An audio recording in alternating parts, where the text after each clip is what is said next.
Yeah. Elihu Ben-On, you have a talk show on Israeli national radio called The Israeli Connection. The Israeli Connection, and you're in Copenhagen at the moment to talk to people here about Israel's response and views on the Arab Revolution, or so-called Arab Revolution in North Africa.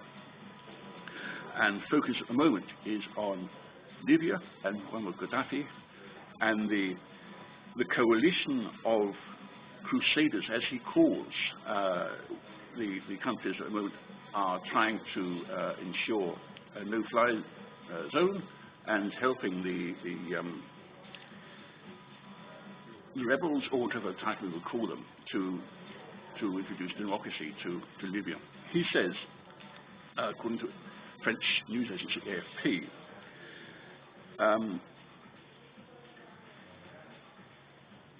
the leaders of these countries will fall like Hitler and Mussolini. All tyrants fall when they come under the pressure of the masses, he said. Do you think that will backfire? Well, first of all, thank you for interviewing me. It's a pleasure to be in Copenhagen after so many years. Well, Muammar Gaddafi is a very, very strange character in the Middle East. You must go back to 1969. At the time, 42 years ago, he was 27 years old, and he decided to be a colonel. Why not general? Colonel. He thought it might be very nice. For many years, he was a Michigan of the Middle East. So when you quote all those words from him, it is clear that he's under pressure. It's not easy to get a UN resolution saying stop the attacks against the rebels, actually against your own people. Don't kill them. The free world understands that with such kind of dictatorship, you have to act fast. Otherwise, we might repeat the mistakes of the Second World War, the mistakes of Africa, between Rwanda and other countries in Africa, the same mistakes we did in Balkan, between Croatia and Serbia. 250,000 died in Europe 15 years ago. So he's got a big mouth. He likes to talk. He's a kind of actor, actually. He dressed up, played camels, women, bodyguards. It's about time that the free world will understand that if somebody is murdering his own people, other tribes, other hamulas, other families, we should stop that. Exactly as we did a couple of years ago against Saddam Hussein, who murdered his own people. That's the reason why we're here. Democracy, strong, with human rights and women rights, and we have to protect the weak people. So, if you ask my opinion, he will surrender, because the coalition troops are stronger than him and he's smarter than him. And he has to stop what he started by killing and butchering people just because he wants to hold the chair. After 42 years, it's about time he will leave, like President Mubarak left. Do you see the coalition having land troops going in to find him, or will that perhaps be up to the Arab League or the African Union to send troops in? The coalition will continue the job because it was supported by the United Nations resolution, and the majority of the countries who are leading that, United States, United Kingdom, France, Italy, and even Denmark inside.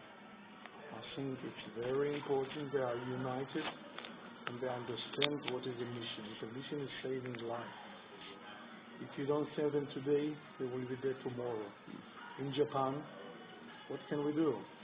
Tsunami, by the way, it's a word in Japanese, means wave. The tsunami came again, so they know about it.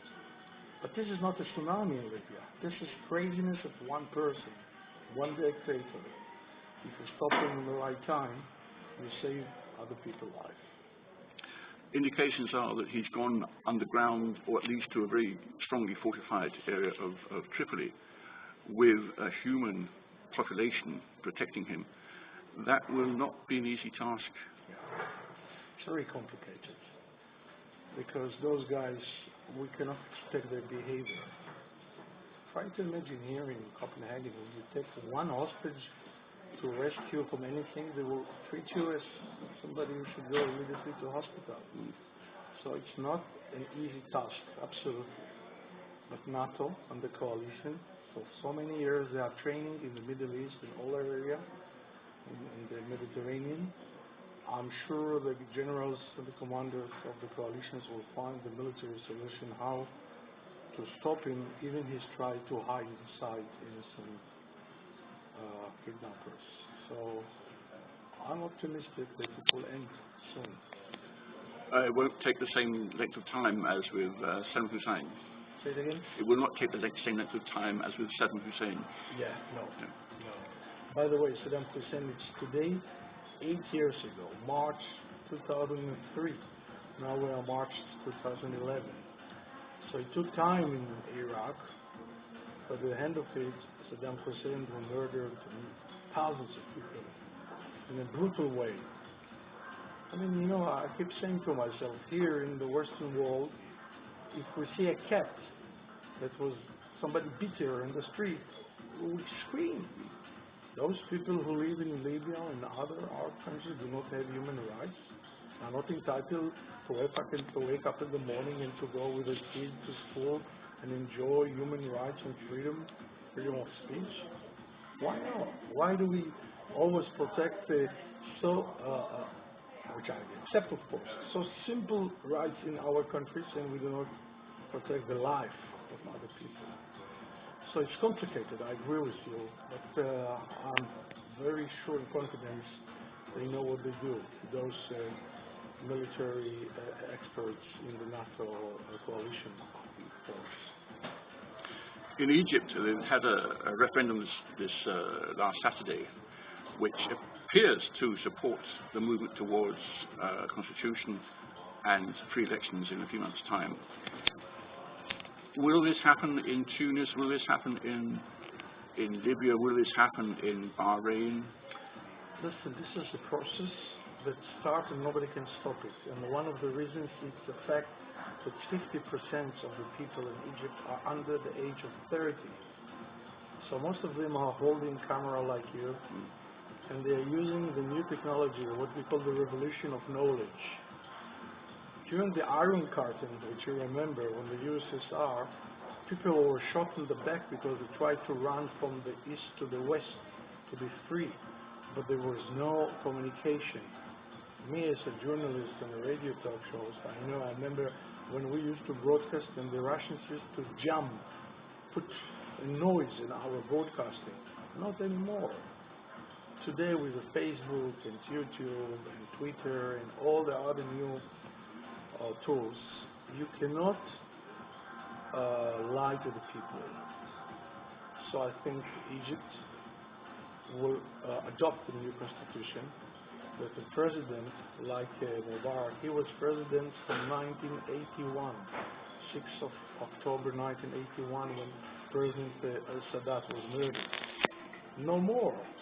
4 years, maybe 8 years, like in the United States, and then give other persons a chance.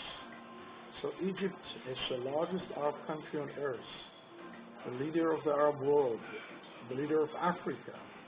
They must take and adopt those, what I call the new life, and implement it. And the young people will not let the old regime to continue with the system that was bad for so many years.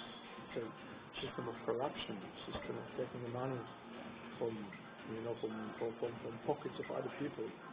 No more. So Egypt, yes. Tunisia, yes. Bahrain is more complicated. Yemen is still on the way, and even Syria started. Yesterday, 60 Syrians were injured by Syrian forces, and 2 days before, 4 Syrians were killed. If you go back to 1982, President Assad, the father of this president, Hafez al-Assad, he murdered 20,000 people in the city of Hamra. So we know that those regimes should leave quietly and let constitution go on, and elections and freedom and let the young people earn more than $100 a month or $2 a day. That's the average. What's the average in Denmark? Is it the minimum average here is it 15,000 kronos? Remember? Yeah, about that. I think the minimum wage is about $20. $20. Yeah. A day, what, a day or an hour? An hour. An hour. Yeah, just under $20 an So hour. they make $2 a day. Yeah, but we have other costs here, right? So that's what this is our target. Yeah. So because somebody's got blue eyes in Denmark, it's the same right, but somebody's got brown eyes in Libya or in Yemen. Yeah.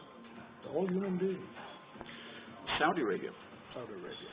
That is a rather bigger, more complicated nut to crack, is it not?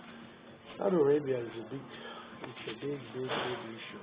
Remember, we have here a struggle, a conflict of more than 1,000 years between the Sunni and the Shia. The Shia are only 10% out of 1.5 billion Muslims in this world, headed by Iran. So actually, Tehran is fighting Riyadh, the capital of Saudi Arabia. They want to influence on the Muslim world. It's a struggle that started during Hussein and Ali back many years ago, after Muhammad came to our world in 1,400 years ago. The problem with Saudi Arabia is a threat from Tehran. They want to build nuclear power to threat Saudi Arabia, to take over the oil fields. Try to remember that the United States is only 5% of the total population in this earth, but they consume every day 40% of the daily benzene and fuel. And they need Saudi Arabia for that resources.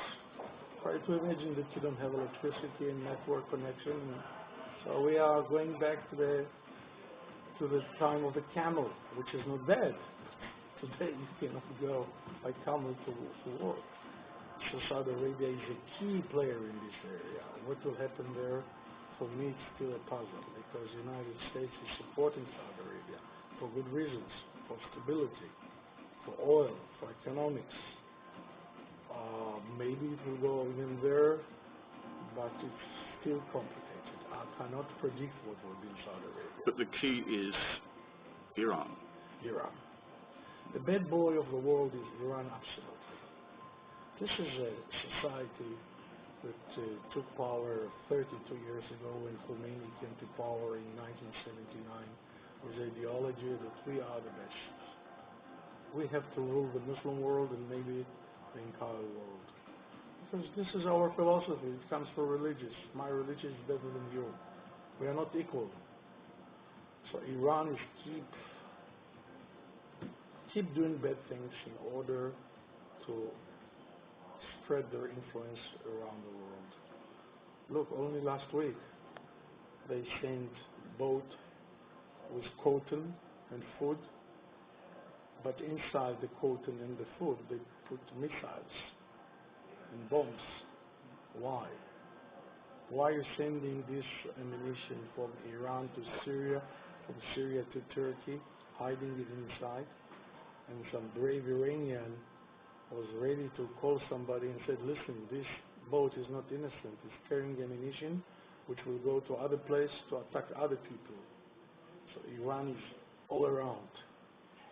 In a way, Iran has the same mentality like Germany in 1936.